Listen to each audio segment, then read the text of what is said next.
कौन है शिवजी से भी समर्थ। एक बार एक भस्मागिरी नाम का शिवजी का साधक था, जो आगे जाकर भस्मासुर कहलाया। उसने शिवजी के द्वार पर कैलाश पर्वत के सामने शीर्षासन योग मुद्रा में भगवान शिवजी की साधना करनी प्रारंभ कर दी। 12 वर्ष की तपस्या के बाद माता पार्वती जी ने भगवान शिवजी से कहा कि हे स्वामी, आपका ये भक्त 12 वर्ष से आपकी साधना में लीन है। इसका क्या अभीष्ट है, उसे संतुष्ट कीजिए भगवान। अपनी पत्नी पार्वती जी की बात सुनकर भगवान शिव भस्मासुर के पास आए और कहा, उठो भस्मागिरी, मैं तुम्हारी तपस्या से प्रसन्न हूँ। बोलो, क्या चाहिए तुम्हें? प्रभु, पहले आप वचनबद्ध होइए, तब मांगूंगा। ठीक है, हो गया वचनबद्ध। बोलो, क्या चाहते हो?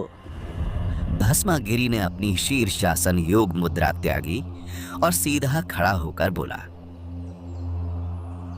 भगवान, मुझे आपका ये भस्म कंडा दे दीजिए। भगवान शिवजी के पास एक ऐसा कड़ा था जिसे अगर किसी भी जीव के सिर के ऊपर लाकर भस्म बोल दें तो वो भस्म हो जाता था। भगवान शिव ने विचार किया कि साधु आदमी है और जंगलों में रहता है, तपस्या के दौरान जंगली जानवरों से अपनी रक्षा के लिए मांग रहा होगा। शिवजी वचनबद्ध थे। उन्होंने अपना कड़ा निकालकर भस्मागिरी को दे दिया। ठीक है भस्मगिरी, तथास्तु। लो कड़ा। भस्मागिरी ने भस्म कंडा ले लिया। जैसे ही भस्मागिरी के हाथ में कड़ा आया, वैसे ही भस्मागिरी ने अपने हाव भाव बदल लिए। बोले शिवजी होशियार, आज मैं तुझे मारूंगा और पार्वती को अपनी पत्नी बनाऊंगा।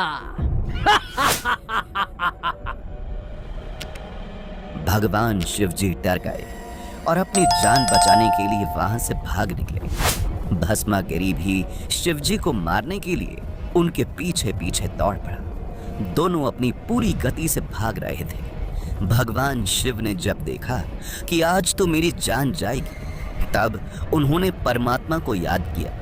तब पूर्ण परमेश्वर, सर्व सृष्टि रचनहार कबीर साहिब जी भगवान शिव जी की जान बचाने के लिए आए। कबीर साहिब जी ने माता पार्वती का रूप बनाया और भस्मागिरी के सामने खड़े हो गए और भस्मागिरी को अपनी ओर बुलाया।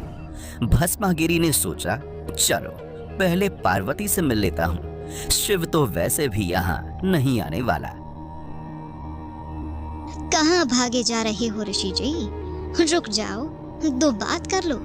मेरे लिए तो आपने इतनी तपस्या की है, आप मुझे कुछ नृत्य करके दिखाओ ताकि मैं आपसे प्रसन्न हो जाऊं। नृत्य? अरे, मैं तो तपस्वी आदमी हूँ, मुझे नृत्य नहीं आता। मैंने कभी भी नृत्य नहीं किया।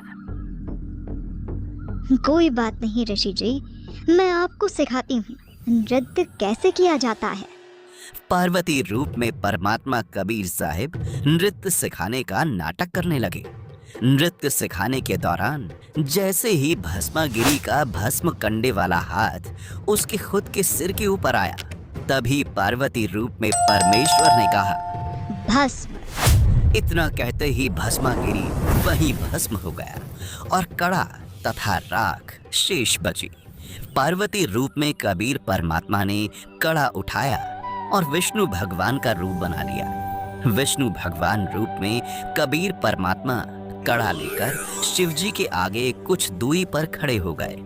भगवान शिवजी भागे जा रहे थे। विष्णु रूप में कबीर परमात्मा ने पूछा, क्या हुआ भोलेनाथ, कहाँ भागे जा रहे हो? कोई विपत्ति आ गई क्या? भाग लो विष्णु, भाग लो। एक दुष्ट साधक ने मुझसे मेरा भस्म कड़ा धोखे से ले लिया है और अब मुझे मारने के लिए मेरे पीछे पड़ा है। भोलेनाथ, ये लो तुम्हारा कड़ा। अरे नहीं नहीं, ये वो कड़ा नहीं हो सकता। ये वही कड़ा है। भस्मासुर अब नहीं रहा। ऐसा कैसे हो सकता है? ऐसा क्या किया आपने? मैंने पार्वती रूप बनाकर उससे गंडहथ नृत्य करवाया और जैसे ही उसका खुद का हाथ उसके सिर के ऊपर आया तभी उसको भस्म कर दिया और ये भस्म कंडा प्राप्त किया। अगर मेरी बात पर विश्वास नहीं हो रहा तो चलो मेरे साथ उसकी राख दिखा देता हूँ आपको। जब भगवान शिव ने भस्मासुर की राख देख ली तब उन्हें विष्णु रूप में आए कबीर परमात्मा की बातों पर विश्वास हुआ।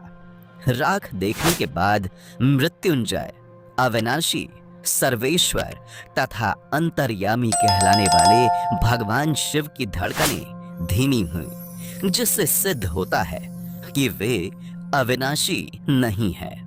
वास्तव में समर्थ अविनाशी परमात्मा कबीर साहिब हैं, जो अनेकों रूप धारण करके सभी जीवों का पालन पोषण और रक्षा स्वयं ही करते हैं।